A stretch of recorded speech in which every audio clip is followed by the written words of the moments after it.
দলীয় বিবেচনায় প্রার্থী সিলেকশনের মতো ঘটনা বাংলাদেশে ঘটেছে। সব সরকারের আমলেই এটা ঘটেছে। নতুন যে বাংলাদেশ, সেই বাংলাদেশে আমাদের চাকরি প্রার্থীরা তারা পরীক্ষা দিবেন, পরীক্ষা দেওয়ার পরে দলীয় বিবেচনা ব্যতি রেখে তাদের মেধার উপর ভিত্তি করে তারা নিয়োগ পাবেন, দলবাজি বন্ধ হবে নিয়োগের ক্ষেত্রে, সেটাই আমাদের সকলের প্রত্যাশা। এবং সে জায়গা থেকেই সরকারি কর্ম কমিশন, পিএসসি তাদের নিয়োগ প্রক্রিয়া সেটা যেন দলনিরপেক্ষ হয়, সেটা যেন সরকারি দল বিরোধী দল সকলের একটা অংশগ্রহণের মধ্য দিয়ে হয়, সেই প্রস্তাবটাই আমরা করেছি। এবং আপনারা জানেন যে বাংলাদেশের যে দুর্নীতি দমন কমিশন রয়েছে, সেই দুর্নীতি দমন কমিশন এখন একটি সংবিধিবদ্ধ প্রতিষ্ঠান। দুর্নীতি দমন কমিশন সেটার নিয়োগও নির্বাহী কর্তৃত্বের অধীনে সম্পূর্ণ হয়ে থাকে এবং তার ফলে দুর্নীতি দমন কমিশন যার কর্তব্যের জায়গা ছিল, যারা ক্ষমতায় আছেন তারা কি কি জায়গায় দুর্নীতিগুলো করলেন সেটাকে ফাইন্ডিং করে সেটাকে নিয়ে এসে সেটা একটা বিহিত করা, সেটা না করে তারা বরং বিরোধী দলের উপরে খড়গহস্ত হওয়ার মতো প্রতিষ্ঠানে পরিণত হয়েছিলেন। সরকারি দলকে দুর্নীতি থেকে দায় মুক্তি দেওয়ার মতো ঘটনাগুলো এই দুর্নীতি দমন কমিশনের মাধ্যমে ঘটতো। এটা সম্ভবপর হতো কারণ দুর্নীতি দমন কমিশন সেটা সরকার প্রধানের ইচ্ছায় সেটা নিয়োগ হতো।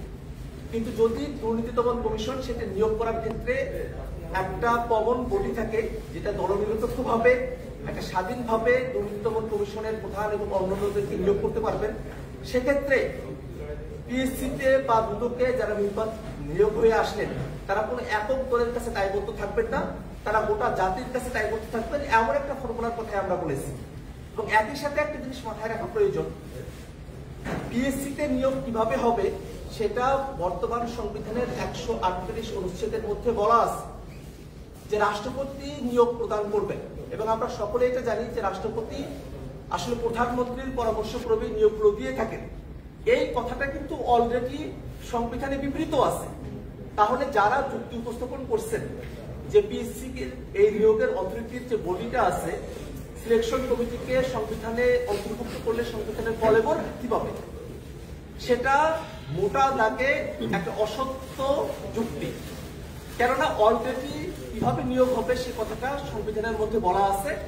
সে জায়গায় রাষ্ট্রপতি প্রধানমন্ত্রীর পরামর্শক্রমে করবেন এই কথাটার পরিবর্তে একটা সিলেকশন কমিটি গঠিত হলো, সেই সিলেকশন কমিটির কথাটা সংবিধানে উল্লেখ থাকবে।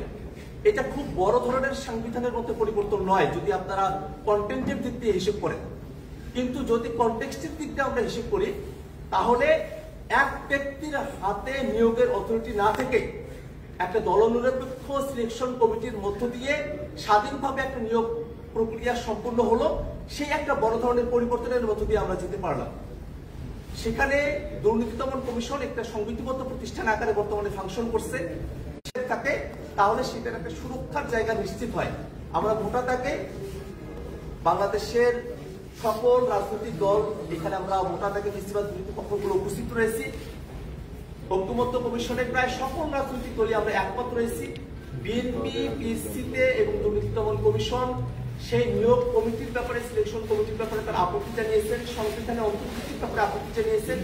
আমরা বিএনপির কাছে আহ্বান রাখব, নির্বাচন কমিশনের ব্যাপারে আপনারা যেভাবে দলীয় অবস্থান পরিবর্তন করে নির্বাচন কমিশন নিয়োগ করার ক্ষেত্রে একটা সিলেকশন কমিটির ব্যাপারে আপনারা সম্মত হয়েছেন এবং সেটাকে সংবিধানে অন্তর্ভুক্ত করার ব্যাপারে সম্মত হয়েছে, ঠিক একইভাবে গুরুত্বপূর্ণ বাকি যে সংবিধিবদ্ধ এবং সাংবিধানিক প্রতিষ্ঠানগুলো আছে সেখানেও আপনারা আপনাদের দলীয় অবস্থান পুনর্বিবেচনা করবেন।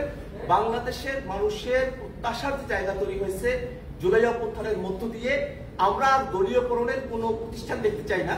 আমরা বাংলাদেশের প্রতিষ্ঠানগুলোকে নতুন করে করতে চাই। রাষ্ট্রীয় প্রতিষ্ঠান, সাংবিধানিক প্রতিষ্ঠান, সংবিধিবদ্ধ প্রতিষ্ঠান তারা স্বাধীন থেকে তারা তাদের কার্যক্রমগুলো পরিচালনা করবেন। তারা দলালদের মতো করে তাদের নিয়োগ হবে না, দলীয় কোনো এজেন্ডা তারা বাস্তবায়ন করবেন না, তারা জনস্বার্থে কাজ করবেন। এই প্রস্তাবনাকে মাথায় রেখে বিএনপি যেন তাদের যে আজকের পজিশন, আজকের যে অবস্থান সেখান থেকে সরে এসে জনগণের কথা ভেবে ঐক্যমত্য কমিশনের যে প্রস্তাব সেই প্রস্তাবের সঙ্গে একমত হয়, আমরা সে আহ্বান রাখতে চাই। ধন্যবাদ। Thank you.